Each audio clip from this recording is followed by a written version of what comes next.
Bonsoir à toutes et à tous. Quelle joie de nous retrouver ensemble. Je tiens à remercier l'équipe pastorale de cette invitation. Et vous savez, lorsqu'ils font le programme,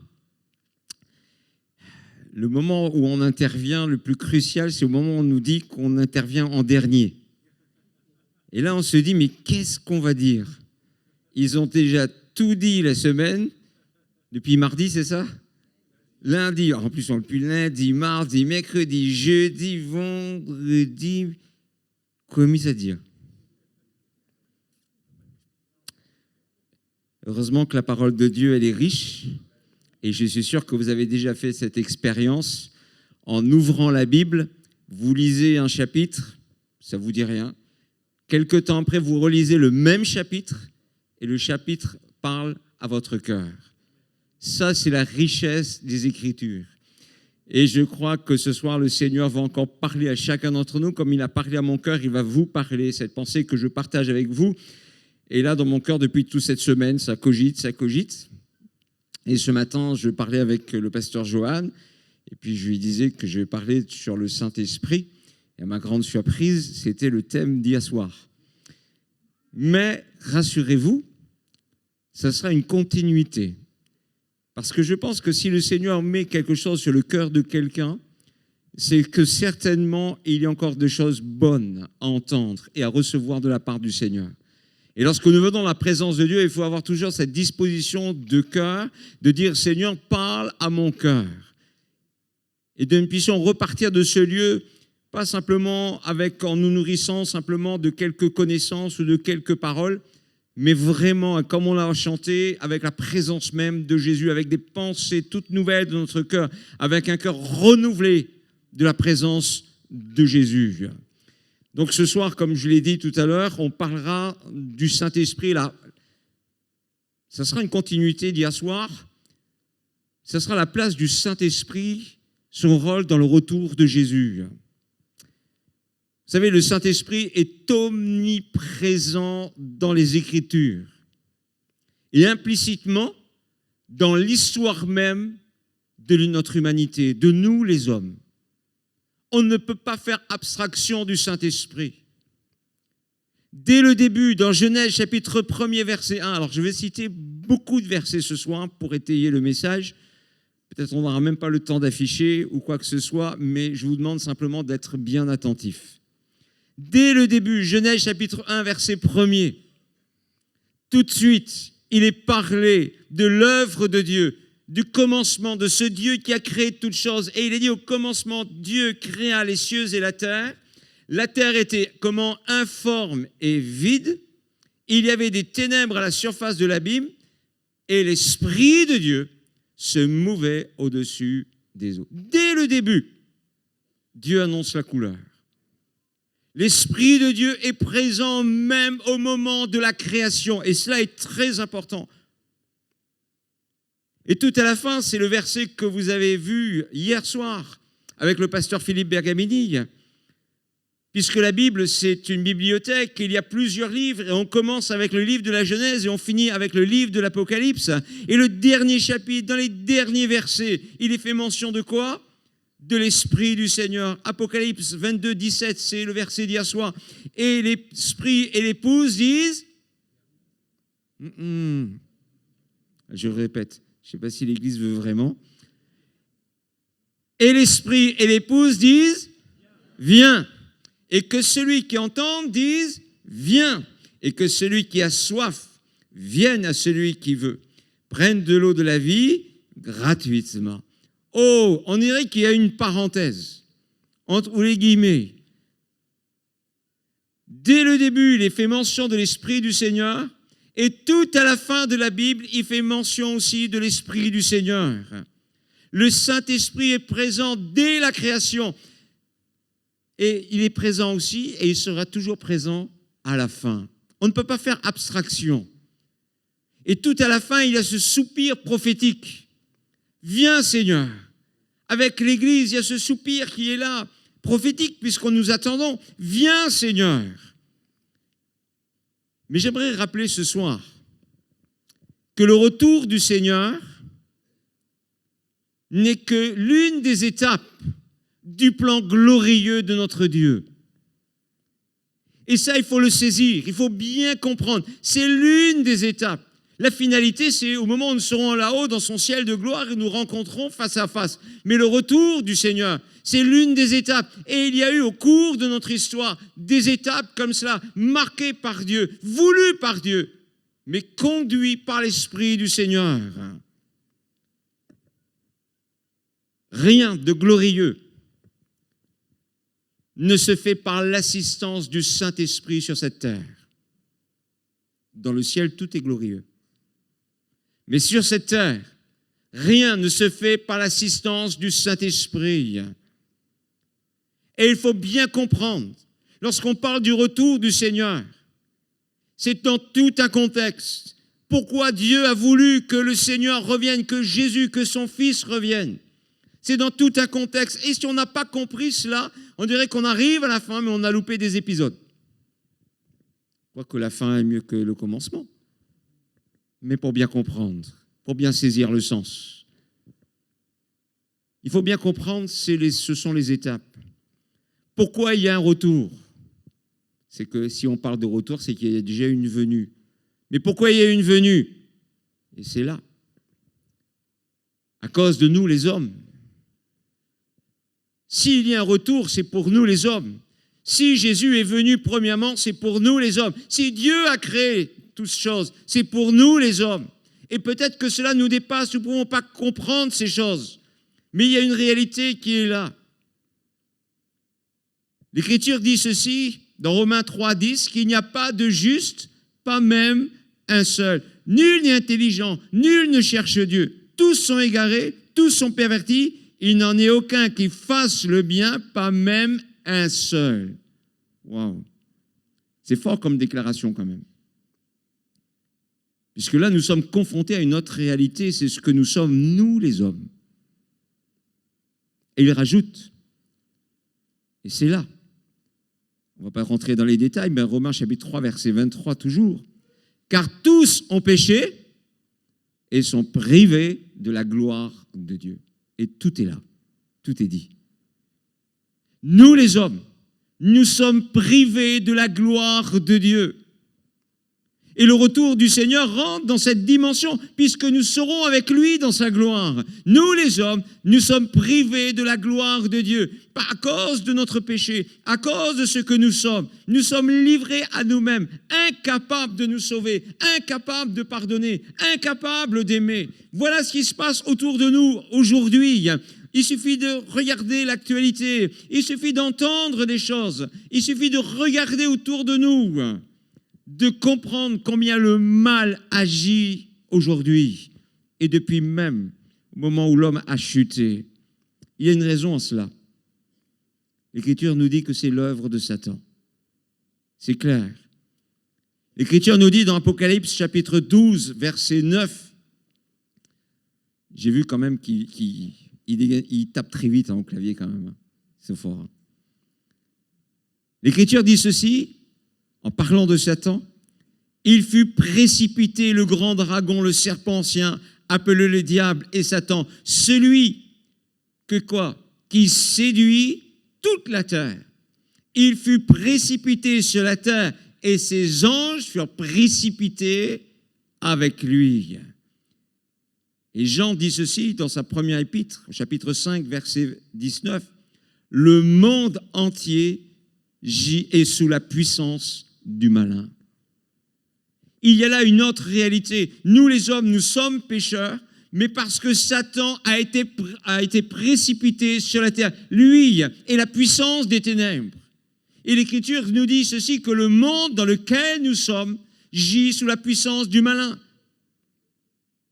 Nous sommes là sous la puissance du malin. Alors ne cherchez pas à comprendre pourquoi l'homme est mauvais, pourquoi tous ces meurtres, pourquoi toutes ces guerres, pourquoi tous ces bruits, pourquoi tout ce qui se passe. À cause du malin, à cause du diable qui œuvre dans ce monde. Et vous savez ce qui intéresse Satan, ce ne sont pas ni la nature, ni la beauté des îles. Ce sont nous les hommes. Il les convoite. Il les veut. Pourquoi d'après vous? Parce que nous appartenons à Dieu. Premièrement, nous sommes la création même de Dieu. Et il veut voler, prendre, non pas ce corps physique qui est là, qui sera voué à la destruction, mais notre âme. Ce que nous sommes à l'intérieur, ce qui fait ce que nous sommes, notre âme. Voilà ce qui intéresse Satan. Voilà pourquoi nous sommes livrés à nous-mêmes. Et toutes ces choses vont engendrer de graves, je dis bien, peut-être le mot est faible, je ne sais pas s'il y a un autre mot, mais de graves conséquences.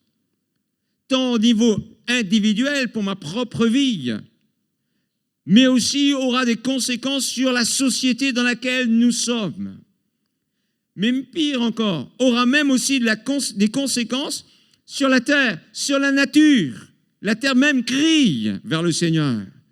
Il suffit de regarder tout le réchauffement climatique, tout le dérèglement qu'il y a à cause de nous les hommes. Voyez bien que Satan, lorsqu'il agit, il ne fait pas de cadeaux. Alors, pour comprendre le retour du Seigneur, il faut bien resituer dans le contexte. Parce que Dieu a un plan. Et le plan de Dieu nous dépasse. C'est triste pour notre humanité. La situation dans laquelle nous sommes suscite angoisse, trouble, peur. Des gens n'arrivent plus à dormir, ceux qui font des crises d'angoisse. Mais ce qui est extraordinaire, c'est que Dieu a un plan de salut. C'est dans ce plan de sauvetage que s'inscrit le retour de Jésus. Et cela, il faut bien comprendre. Jésus revient parce que Jésus est venu. Et s'il est venu, c'est à cause de nous les hommes, parce que nous sommes des pécheurs. Et livrés à nous-mêmes, nous allons mourir. Livrés à nous-mêmes, nous ne pouvons pas nous en sortir. Et après la mort, il y a l'enfer. Livrés à nous-mêmes, à cause du péché. Mais Dieu ne nous a pas laissés ainsi. Et je bénis le Seigneur pour son amour, de ce qu'il ne nous a pas oubliés et oublié aucun d'entre nous ce soir. Le plan de Dieu est glorieux, majestueux. Dieu va proposer aux hommes un plan de salut et aux hommes sans distinction. Quel que soit le lieu géographique, quelle que soit l'ethnie, quelle que soit la langue, pour nous les hommes, sa création et le plan de Dieu, on va le résumer ainsi, porte un nom. C'est Jésus. Et il n'y a pas d'autre moyen pour nous les hommes. Et ce plan, il le propose. Ce n'est pas quelque chose qu'il va obliger aux hommes. Dans Deutéronome, chapitre 30, verset 19, dès le début, il nous a montré ce choix. Il a dit, j'ai mis devant toi la vie et la mort, la bénédiction et la malédiction. Choisis la vie afin que tu vives, toi et ta postérité, pour aimer l'Éternel, ton Dieu, pour obéir à sa voix et pour t'attacher à lui, car de cela dépendent ta vie et la prolongation de tes jours.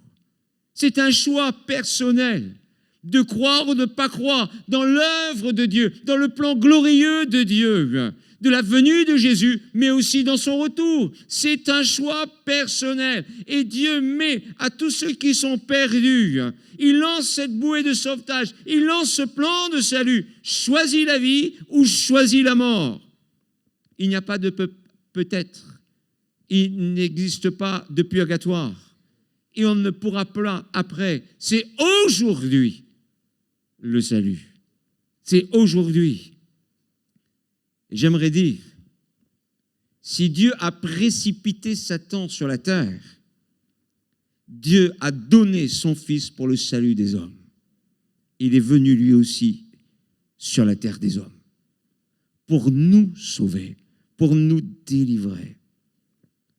Et pour cela, Dieu veut révéler son plan, que ces choses, son plan glorieux, comprenez bien, tout cela s'inscrit dans l'histoire de notre humanité, dans le plan de Dieu. Mais Dieu ne veut pas cacher ces choses aux hommes. Il ne veut pas priver ces choses aux hommes. Il veut révéler ces choses aux hommes. Il veut révéler son plan à chacun d'entre nous.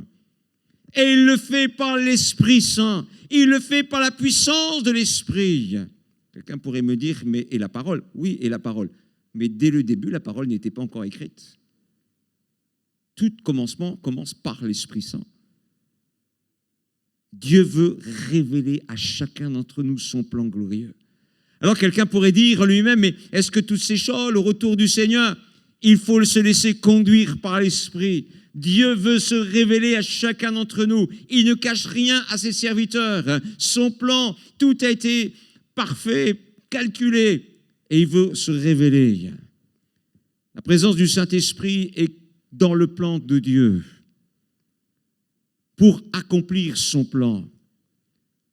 Vous savez, le plan de Dieu, le salut, qui porte un nom qui est Jésus, dès le début même, dès le Jardin d'Éden, Dieu avait déjà prévu son plan. Le Saint-Esprit a prédit même la venue de Jésus par les prophètes. Puisqu'il est parlé du retour de Jésus comme parole prophétique, viens Seigneur. Mais il faut comprendre aussi que l'Esprit du Seigneur a prévu aussi la première venue de Jésus.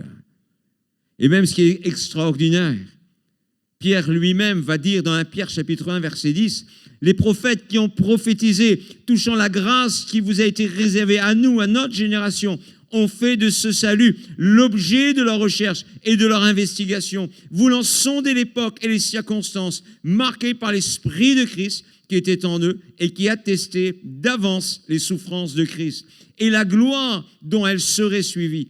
Il fut révélé que ce n'était pas pour eux-mêmes, mais pour vous, qu'ils étaient les dispensateurs de ces choses, que vous ont annoncé maintenant ceux qui vous ont prêché l'Évangile par le Saint-Esprit, envoyé du ciel et dans lesquels les anges désirent plonger le regard. C'est quelque chose de glorieux que nous ne pouvons pas comprendre. Mais il y a une réalité qui est là, c'est que Dieu désire se révéler et il le fait même depuis l'Ancien Testament et il le fait par ses serviteurs, par la prédication de l'Évangile. Dans le Nouveau Testament, l'Esprit du Seigneur est à l'œuvre et dès le début, tout était mis en œuvre pour annoncer la venue de Jésus, la première venue de Jésus.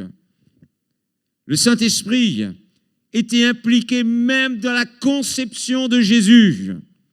Dans Luc chapitre 1, verset 34, si vous n'avez pas lu la Bible ce mois-ci, ce sera pour le mois.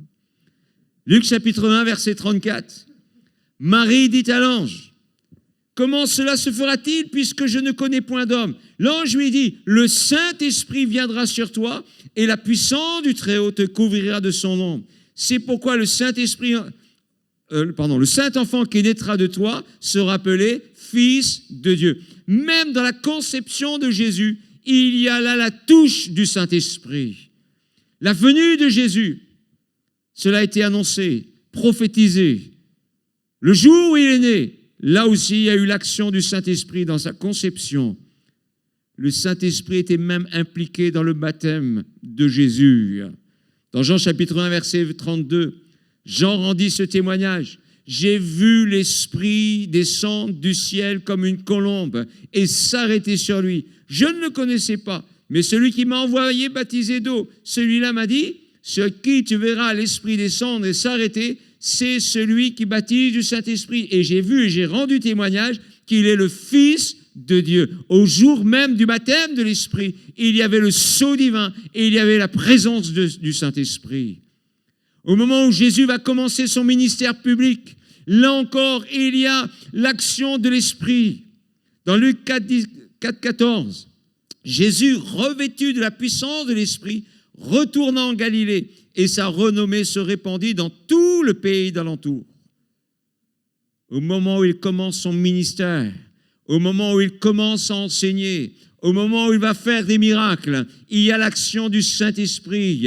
Et même l'Écriture, et Jésus lui-même va dire, dans Matthieu chapitre 12, verset 28, « Mais si c'est par l'Esprit de Dieu que je chasse les démons, le royaume de Dieu est donc venu vers vous. » Si c'est par l'Esprit qu'il fait des miracles, donc le royaume de Dieu est venu vers vous.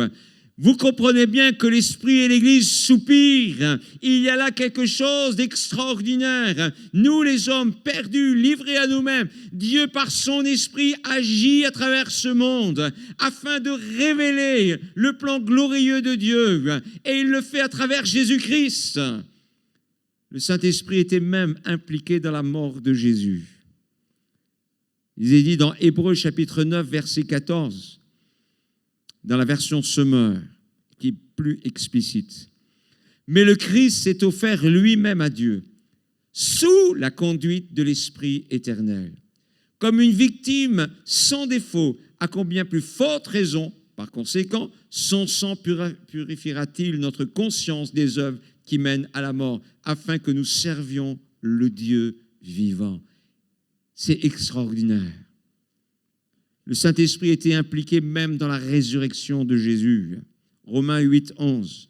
Et si l'esprit de celui qui a ressuscité Jésus d'entre les morts habite en vous, celui qui a ressuscité Christ d'entre les morts rendra aussi la vie à vos corps mortels par son esprit qui habite en vous. La puissance de l'esprit. Dieu fait homme dans un corps d'homme, mis à mort, livré, mais tout sous la conduite de l'esprit. Et l'esprit du Seigneur participe aussi à la résurrection de Jésus. Un corps glorieux.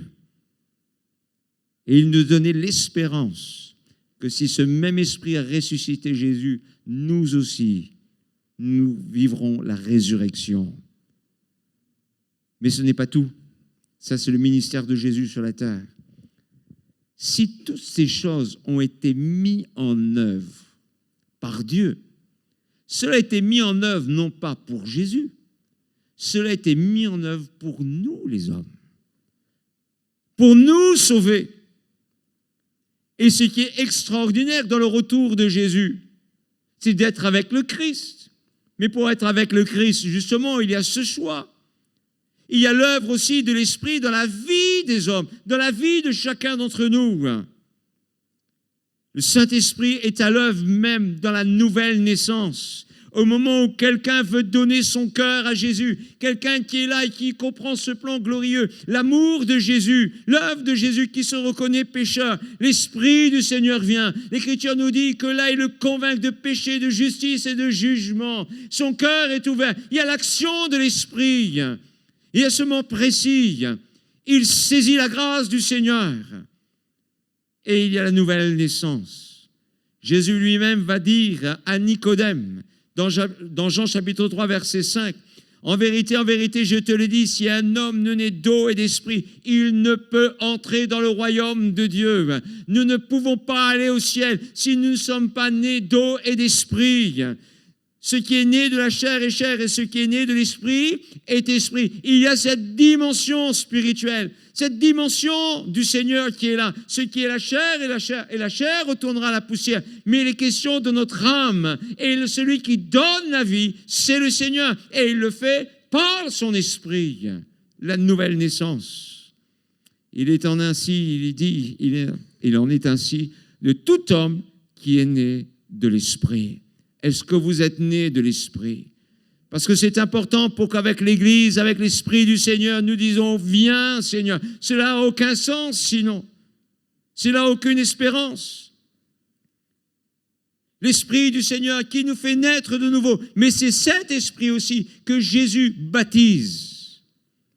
Jésus baptise du Saint-Esprit. Souvenez-vous, tout à l'heure, on a lu « Celui dont j'ai vu l'Esprit descendre, c'est lui qui baptise du Saint-Esprit ».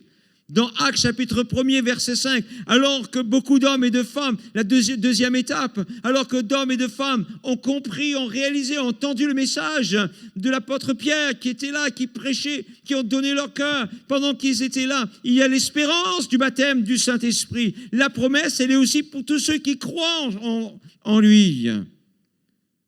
Et ces disciples qui étaient là avec Jésus dans Actes chapitre 1, verset 5, Jean baptisé d'eau, mais vous, dans peu de jours, vous serez baptisés du Saint-Esprit. Alors les apôtres réunis lui demandèrent, « Seigneur, est-ce ce temps que tu rétabliras le royaume d'Israël ?» Il leur répondit, « Ce n'est pas à vous de connaître les temps et les moments que le Père a fixés de sa propre autorité, mais vous recevrez une puissance, le Saint-Esprit survenant sur vous, et vous serez mes témoins à Jérusalem, dans toute la Judée, dans la Samarie, jusqu'aux extrémités de la terre. » Mais je ne sais pas si vous vous rendez compte, moi ça me dépasse. Le même esprit qui était là à la création, le même esprit qui était sur Jésus, qui a accompagné Jésus dans son ministère, allé jusqu'au bout.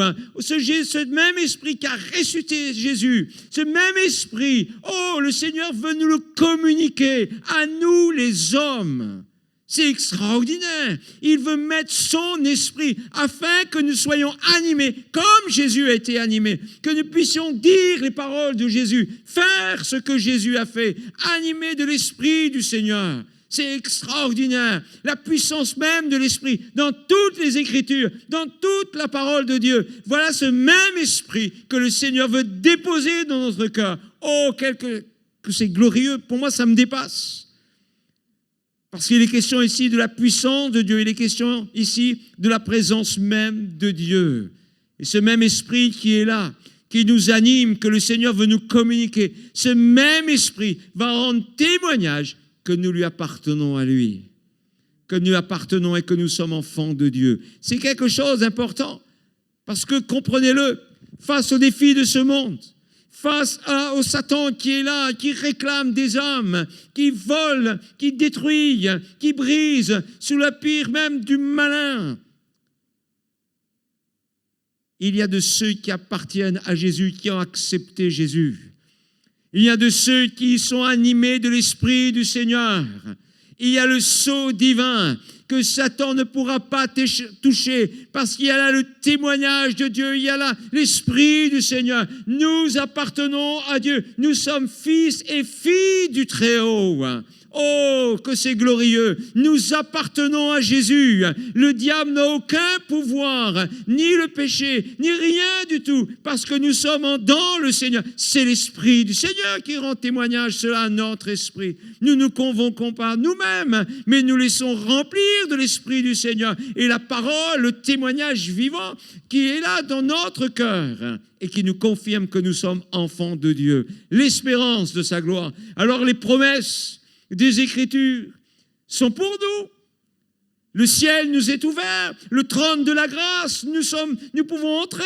Si au départ nous étions séparés de Dieu, que nous ne pouvions pas avoir accès à la gloire du Seigneur, maintenant que nous sommes ses enfants, remplis de l'Esprit, tes enfants de Dieu, nous pouvons avoir un libre accès au trône de la grâce et appeler Dieu notre Père.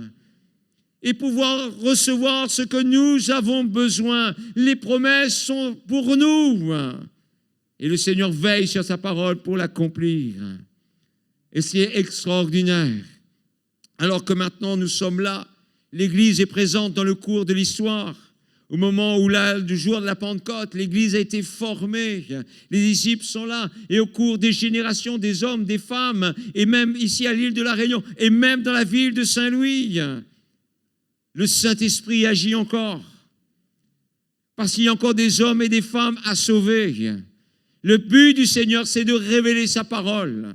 Le but du Seigneur, c'est de révéler son plan, ses projets. Et pour le Saint-Esprit va communiquer des dons.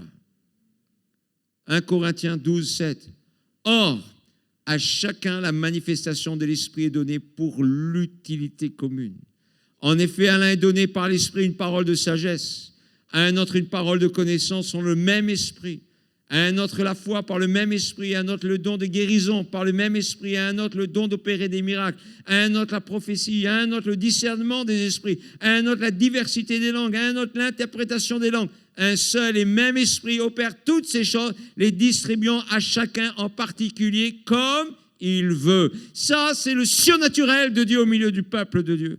De ceux qui croient dans le Seigneur, de ceux qui espèrent dans le retour du Seigneur. Nous ne sommes pas livrés à nous-mêmes. Si avant nous étions livrés à nous-mêmes dans notre péché, au moment où nous avons rencontré le Seigneur nous donne sa parole, mais nous communique aussi son esprit. L'esprit, c'est le Seigneur. Et nous sommes plus forts, plus que vainqueurs. Parce que nous sommes animés de l'Esprit de Dieu. Et au milieu du peuple de Dieu, nous sommes animés de l'Esprit du Seigneur. Et lorsque nous sommes animés de l'Esprit de Dieu, il y a le surnaturel de Dieu. Des paroles d'encouragement, des paroles de révélation, des dons pour opérer des miracles, des choses extraordinaires que nous, hommes, nous ne pouvons pas le faire. Mais c'est par la puissance du Saint-Esprit qui opère et qui fait comme il veut. Et l'Écriture nous dit pour l'utilité commune, pour l'ensemble, pour que l'Église se prépare pour ce jour glorieux et majestueux de notre Seigneur. Le Saint-Esprit, il y a aussi le fruit de l'Esprit et la liste en serait longue. Mais j'aimerais ce soir simplement que vous puissiez comprendre que le Saint-Esprit est omniprésent dans le plan glorieux de Dieu. Le retour du Seigneur n'est qu'une étape. L'enlèvement de l'Église n'est qu'une étape. Comme par le passé, la venue de Jésus, les disciples, le jour de la Pentecôte, les églises, ce ne sont que des étapes pour nous amener vers le roi des rois, le Seigneur des seigneurs. Et le désir du Père, c'est que chacun d'entre nous, nous soyons prêts pour ce jour glorieux. Est-ce que vous êtes prêts? Si le mal agit, le Saint-Esprit aussi agit, et il agit avec puissance pour détruire les œuvres du diable, afin que nous, les hommes, nous soyons libérés. Le Saint-Esprit, nous ne pouvons pas négliger ni minimiser. Le Saint-Esprit nous a donné, nous a annoncé la seconde venue de Jésus. C'est lui qui a enseigné l'Église primitive, conduit les prédicateurs de cette époque d'annoncer, de proclamer le retour de Jésus, comme il l'a entendu même de la bouche de Jésus. C'est lui aussi qui va révéler à l'apôtre Paul, et quand il va parler dans ses écrits, exemple dans Corinthiens, dans Thessaloniciens, du retour glorieux du Seigneur, ou de la résurrection, de la puissance même de la résurrection, c'est poussé, conduit par l'Esprit du Seigneur. Nous ne pouvons pas négliger toutes ces choses, mais bien au contraire, cela participe à l'événement même du retour de Jésus. Et si vous regardez leur livre de l'Apocalypse, ces choses ne peuvent pas venir comme cela dans la pensée de Jean. Mais c'est poussé par l'Esprit, conduit par l'Esprit qui a eu la révélation de la fin des temps. Pour vous montrer que Dieu ne cache rien à ses serviteurs, à tous ceux qui espèrent. Et c'est le Saint-Esprit, frères et sœurs, qui nous aide à comprendre les Écritures. C'est le Saint-Esprit qui parle à notre cœur lorsque nous lisons et lorsque le Seigneur nous éclaire, nous illumine, nous comprenons ce qui est caché aux hommes. Le Seigneur veut nous les révéler à nous parce que nous sommes ses enfants et qu'il nous aime. Et c'est poussé par l'Esprit que l'Église dit « Viens Seigneur, viens ». Je crois aussi que c'est le Saint-Esprit qui éveille en chacun d'entre nous ce désir que le Seigneur revienne. Peut-être quelques-uns peuvent dire, pourquoi finir avec tout, vaut mieux vient un peu plus tard. Mais règle tout à soi-même.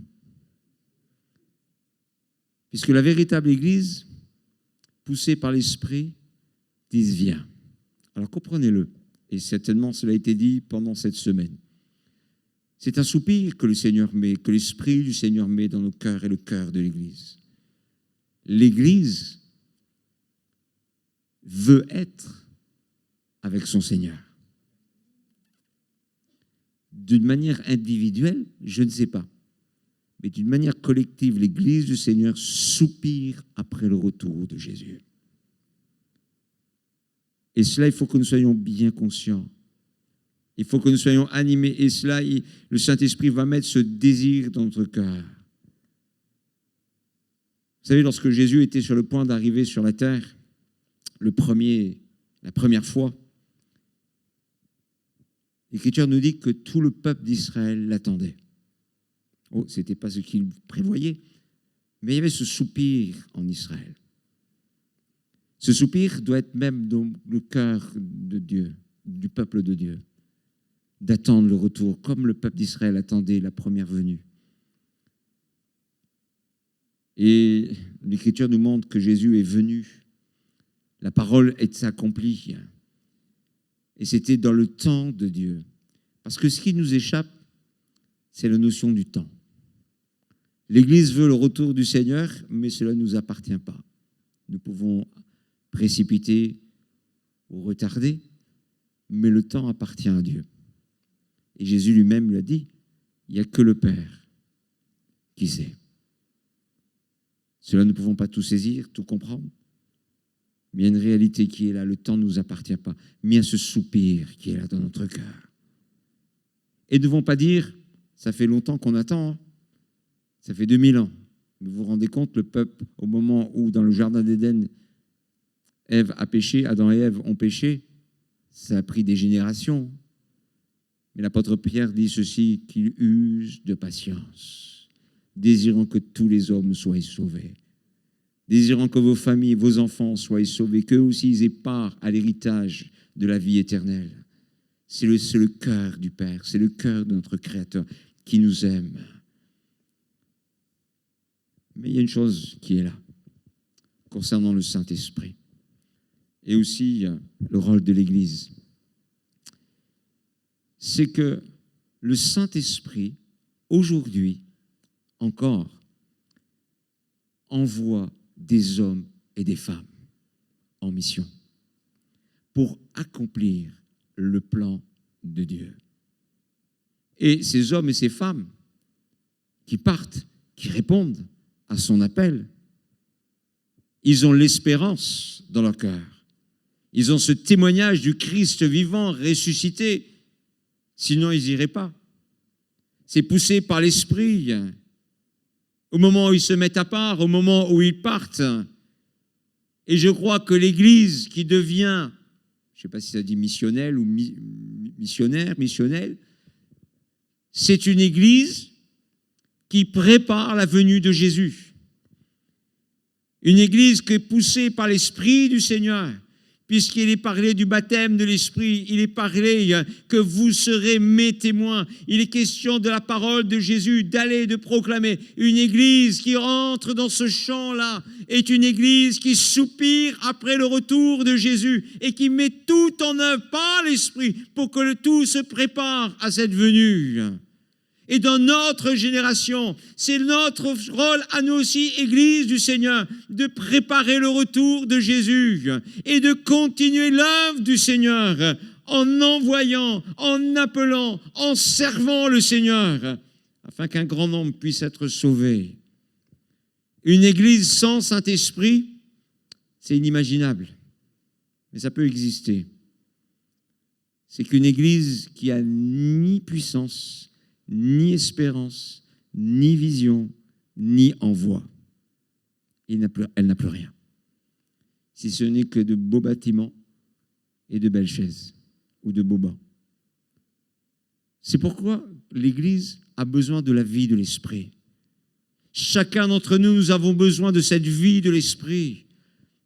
Cette partie de communion avec le Seigneur pour accomplir le plan de Dieu jusqu'à le retour, jusqu'à ce que le Seigneur revienne. Nous ne savons pas, mais l'Esprit du Seigneur agit par son Église. À tous ceux qui veulent donner leur cœur, à tous ceux qui s'ouvrent, le Saint-Esprit vient et les oint, les remplit de puissance pour accomplir l'œuvre du Seigneur.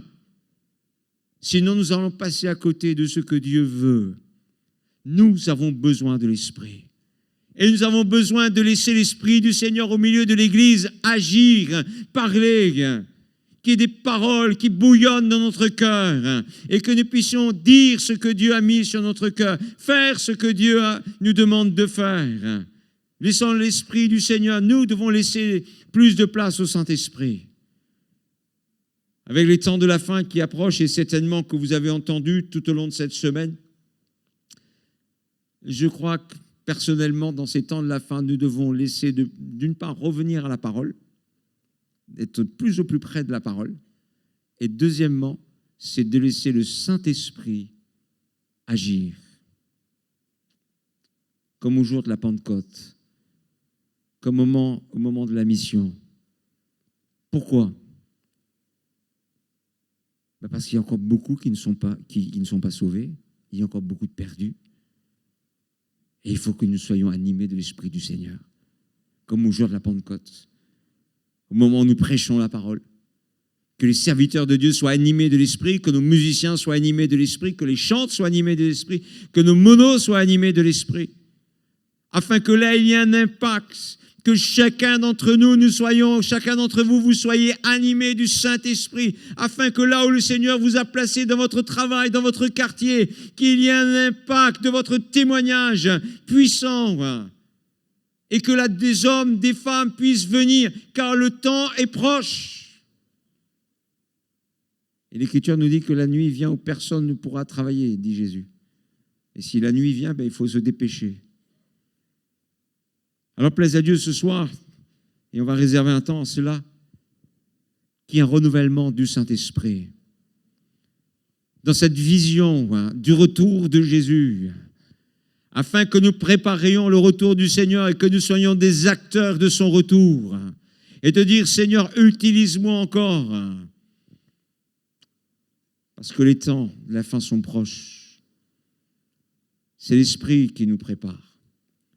Et c'est l'Esprit qui nous confesse, qui nous pousse à confesser la venue de Jésus.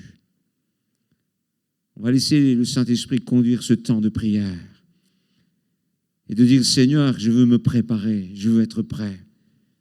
Seigneur, je veux être acteur, Seigneur, de ton retour. Qu'il y ait une action puissante de l'Esprit, que l'Église soit animée de l'Esprit du Seigneur, que chacun d'entre nous soit animé de l'Esprit du Seigneur. Laissons le Seigneur remplir nos cœurs ce soir. C'est lui qui fait. Alléluia. Élevons nos voix un moment ensemble.